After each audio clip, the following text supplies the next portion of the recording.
Well, you would have seen all of the calls for a day of action or a national shutdown or a massive march, both aimed at stopping load shedding and at trying to get the energy regulator, NERSA, to reverse its decision to increase power prices by 18%. One of the unions that's now calling for action is Giwusa. Mametlwe Sebei is the president at Giwusa. Mametlwe, good afternoon to you. What action do you want to take over the power crisis? The fact we have no power and what you have to pay for it? Well, we are calling on the trade union movement, our federation, Saftu, Saftu, Fidusa, and all the independent unions, and of course, community civics and climate justice movement. We are currently in conversation with Climate Justice Coalition that we are part of to say we need a meeting with all activists, with everybody who's concerned about the astronomical increase of 18.6% in tariff hikes, the relentless imposition of, load shedding that has destabilized the lives of so many people and disrupt their daily activities in such a way that really it begins to roll us back.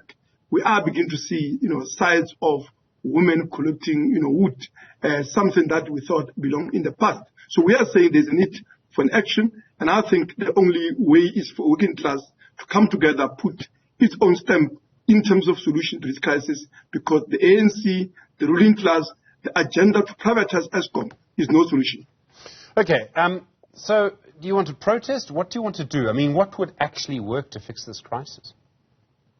Well, this crisis is manufactured, by those in government and, of course, corporate interests who want to, seize, Eskom as they do with all other public entities for corporate profiteering. We should remember, Stephen, that the reason that we're in this crisis is not because it was not foreseen.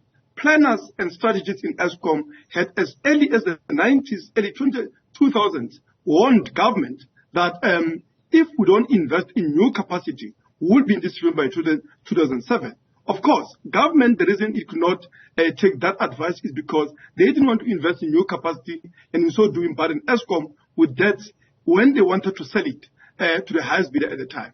That has not succeeded. And part of the, of tariff hikes is to make sure that electricity is sold at a price which, if Eskom is sold today, it can be profitable. But over and above that, we've in the past highlighted how Eskom has been captured by the coal interests that are supplying or rather selling, coal at extortionate prices. We've also seen how IPP programs is actually another brazen attempt at privatization. But we are saying that it's not just that. It's also those people that Eskom actually supplies them electricity. The so-called energy-intensive users who are, purchasing Eskom at a price below what I and you pay.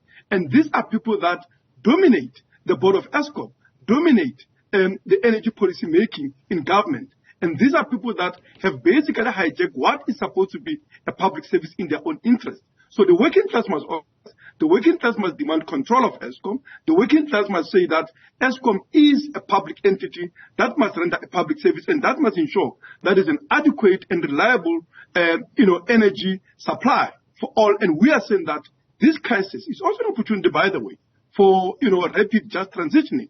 We are saying that government can roll out a program of installing solar panel in every household, as the Vietnamese did when they were faced with a much huge crisis than this one. Okay, so Mametlwe, I mean, I hear your claims. I don't know if all of them have evidence, but some of them obviously do.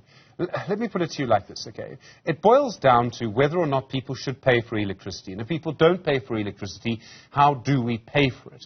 Now, I realize 18% is an incredibly high amount, and yet we do need to pay for some kind of electricity network, because without the network, there's no way that you can make sure the rich subsidize the poor, right? So we need a network.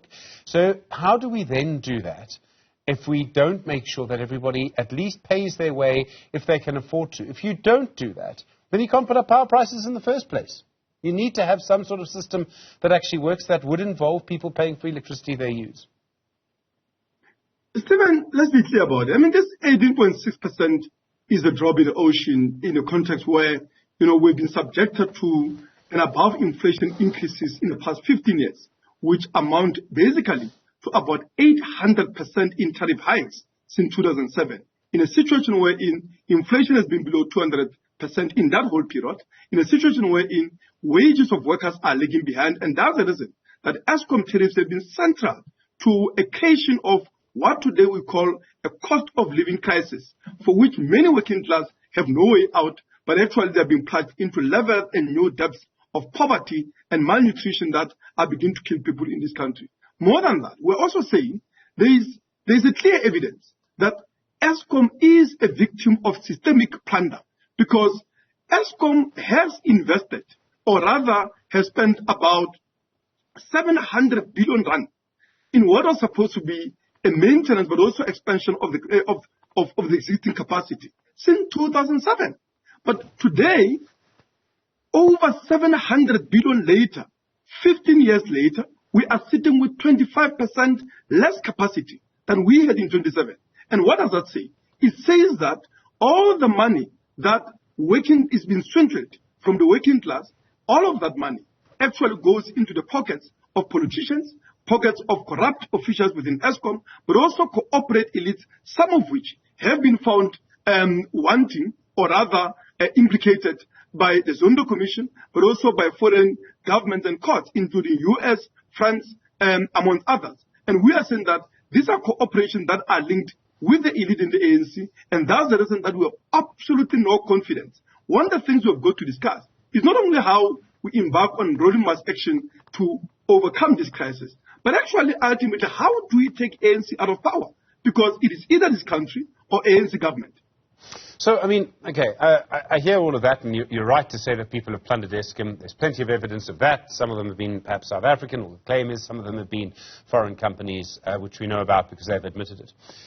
Do you think we need to almost give up on the network? Do we need to just try and find a way to give everyone some sort of solar panel, some kind of solar solution, or something like that, so that people can do it for themselves?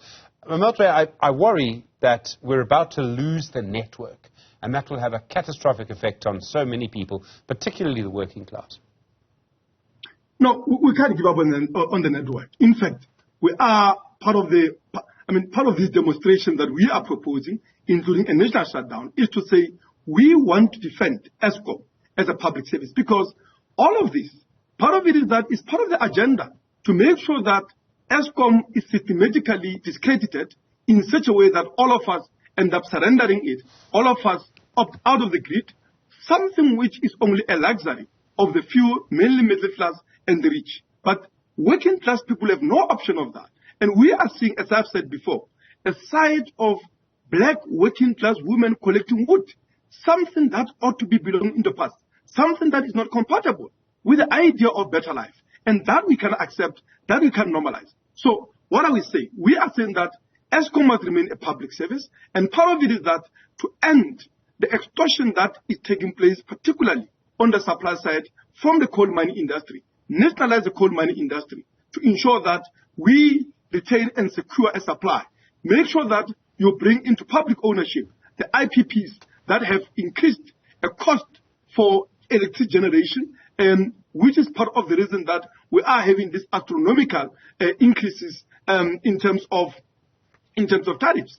And we are saying that Eskom must actually lead a transition into renewables. We have one of the longest coastal lines that can secure us a wind power enough to power most of the country. We have, an all year round sunshine in vast part of the country. I just do not understand why none of that is being mobilized and none of that utilized to resolve the crisis. But one of the things, Stephen, as I conclude on this point, look at it this way. We are talking about load shedding for I and you, who are connected. But one of the things that we have been missing in this conversation is the fact that in the past few years, as many working class people are forced into informal settlement, they have been subjected to a permanent load shedding. They are left out. What is the solution to that? Solar panels on top even of their shacks, as we are, of course, discussing the issue of how do we overcome a public housing crisis.